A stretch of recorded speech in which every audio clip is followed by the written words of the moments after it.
사실 다른 거 볼 필요 없이 관심이 있고 없고는 딱 이런 태도만 보면 알 수 있는 거죠. 얼마 전 소개로 알게 된 남자와 연애는 아니고 썸을 타고 있는 중인데 한 번도 남자 쪽에서 먼저 연락을 안 하는 상황은 대체 뭔가요? 그래도 제가 먼저 연락하면 답장은 늦지 않게 해주는 편입니다. 글쎄요. 이게 일단 썸은 맞는 거죠. 간혹 혼자서만 썸을 타시는 분들도 있어서 이런 부분은 좀 면밀히 체크해 볼 필요가 있어요. 단순히 밥 먹고 연락이 좀 오가는 것만을 가지고 썸이다 아니다를 판가름할 수는 없는 거거든요. 더군다나 먼저 연락을 잘 안 한다는 것도 아니고 절대 연락을 먼저 하지 않는 경우라면 사실상 우리가 생각하는 그린라이트와는 좀 많은 차이가 있다고 생각하고요. 물론 전에도 몇 번 이야기했지만 연락이란 게 반드시 모든 호감의 척도가 되는 건 아닙니다. 연락 빈도만을 통해 그 사람의 마음을 잰다는 건 어찌 보면 꽤나 위험한 생각일 수도 있어요. 뭐 바쁘거나 여건이 안 되면 연락을 못 할 수도 있는 거죠. 전혀 이상한 거 아닙니다. 그러나 이건 썸을 넘어서 이미 연애가 좀 길어진 분들에 한해서나 이야기하는 거고요. 최소한 썸이나 연애 초반엔 아닙니다. 제 아무리 남자가 소심 혹은 무뚝뚝의 끝판왕을 찍고 내려온 사람일지라도 남자 입장에서 여자에게 호감이 있다면 그것도 현재 그 여자에 대한 신비감과 호기심이 가장 만땅으로 충전되어 있을 극초반 썸 시기에 먼저 연락을 하지 않는다는 건 딱히 그 사람을 위해 선톡이라는 수고로움도 감내하지 않겠다는 의미죠. 좀 거창하게 풀어냈지만 그냥 한마디로 딱히 관심이 없다는 겁니다. 그래도 아직 너무 상심하기엔 좀 이른 게 예외 상황이란 것도 존재하긴 해요. 그 예외가 뭐냐면 간혹 남자 쪽에서 정말 미친 듯이 소심하거나 아님 한 번도 먼저 표현을 해본 적이 없는 사람일 경우에 종종 생기는 상황인데 관심이 있으면서도 용기가 딸려서 손톡을 못하는 남자들이 있습니다. 이런 분들 같은 경우엔 정말 좋아해도 혼자 우물쭈물하다 타이밍을 놓치는 경우가 참 많아요. 하지만 이런 유형의 남자들도 생각보다 간파하는 법이 꽤나 단순한데 내가 먼저 선 연락을 한 후의 반응을 보면 알 수가 있어요. 딱 두 가지일 겁니다. 하나는 조심스러워 보이지만 어떻게든 배려하고 어떻게든 이어가려고 노력하는 게 느껴지실 거고요. 다른 하나는 내가 먼저 스타트만 끊어주면 이제는 그 사람 쪽에서도 안심하고 자연스럽게 선톡이 오게 되는 거죠.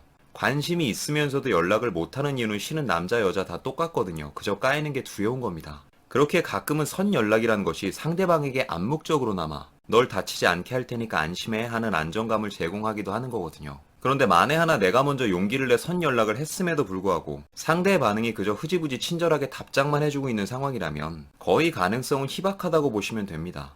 이럴 땐 그냥 내가 먼저 연락 끊고 빨리 다른 사람 알아보는 게 정신건강에 덜 해로워요. 만국공통 불변의 진리이지만 남자나 여자나 전부 아쉬우면 지가 먼저 연락합니다. 덧붙여 이건 그냥 제 생각인데 본격적인 연애가 시작되기도 전에 벌써부터 저런 연락 같은 문제로 신경 쓰이게 하는 사람이라면 차라리 안 만나셨으면 해요.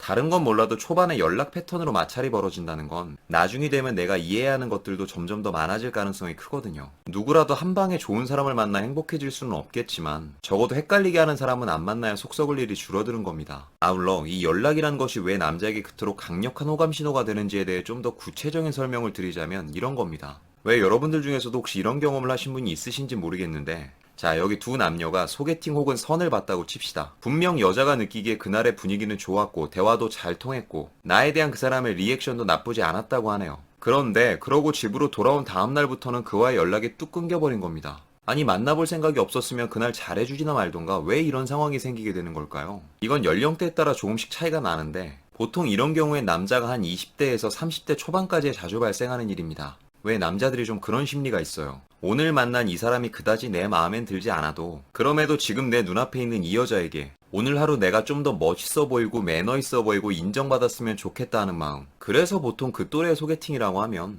뭐 상대가 지나치게 마음에 안 들거나 사교성이 떨어지는 사람이 아닌 이상 웬만하면 둥글둥글 잘 놀다 오는 경우가 더 많습니다. 즉 관건은 그날의 분위기가 아니라는 거죠. 그날이 있은 이후 현재 그가 나에게 얼만큼의 연락으로 얼마나 많은 관심을 보이고 있는가 혹은 다음에 또 만나자는 약속은 먼저 잡으려고 하는가 마는가가 이 부분의 성공을 결정하는 기준인 것 같아요.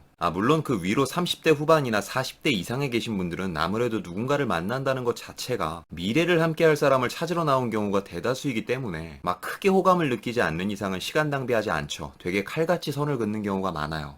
끝으로 모든 연애가 항상 열정적일 수만은 없겠지만 적어도 초반부에 열정이 느껴지지 않는 연애는 중반까지도 못 가 얼음장이 되고 마는 경우가 더 많습니다. 굳이 나에게 열의를 보이지 않는 상대를 위해 내가 열정적일 필요는 없다고 생각해요. 결국엔 그것도 다 귀한 내 감정 깎아먹는 짓이거든요. 제 답변은 이 정도가 될 것 같네요. 아무쪼록 신중한 결정하시기 바랍니다. 그럼 오늘은 여기까지. 오늘도 영상이 마음에 드시는 분들은 여기 있는 사진 한번 눌러주시고 구독과 좋아요, 알림 설정 부탁드릴게요. 아프지 말고 삽시다. 석구리였습니다.